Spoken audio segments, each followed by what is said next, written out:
నమస్కారం. నా పేరు శ్రీరామ్ శర్మ. గౌరవ మద్రాస్ హైకోర్టు ఇద్దరు జడ్జిల ధర్మాసనం justice S M Subrahmanyam, justice C Kumarappan Tamil Nadu bar కౌన్సిల్కి, పాండుచేరి బార్ కౌన్సిల్కి ఆదేశాలు ఇచ్చారు. ఏంటంటే, తమ పరిధిలో ఉండే బార్ అసోసియేషన్స్కి ఒక సర్క్యులర్ ఇష్యూ చేయండి. ఈ సర్క్యులర్ ఏంటంటే, జూనియర్ అడ్వకేట్స్కి 15,000 నుంచి 20,000 దాకా మంత్లీ శాలరీ వాళ్ళ సీనియర్లు ఇచ్చేటట్టు. ఎందుకంటే జూనియర్లు చాలా స్ట్రగుల్ అవుతున్నారు. 5 ఏళ్ల కోర్సు, 3 ఏళ్ల కోర్సు చదివి చాలా కష్టాలు పడుతున్నారు. తినడానికి కూడా తిండి లేకుండా చాలా కష్టపడుతున్నారు. చెప్పులు సరిగ్గా వేసుకోవట్లేదు.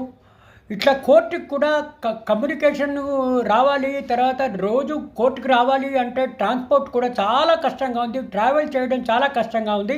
అందుకని సీనియర్ అడ్వకేట్లు తమ జూనియర్లకి 15,000 నుంచి 20,000 ఇవ్వాలి కంపల్సరీగా అని సర్క్యులర్ ఇష్యూ చేయండి అని చెప్పేసి ఆదేశాలు ఇవ్వడం జరిగింది. ఇది Farida Begum versus Puducherry government and others కేసులో ఈ విధంగా ఆదేశాలు ఇచ్చారు.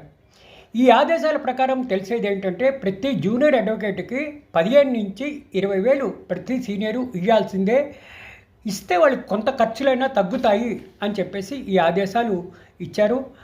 ఇట్లా bar council Tamil Nadu, bar council Puducherry, ఈ 2 బార్ కౌన్సిల్స్ బార్ అసోసియేషన్స్కి సర్క్యులర్ ఇష్యూ చేయమని ఆదేశాలు ఇవ్వడం జరిగింది.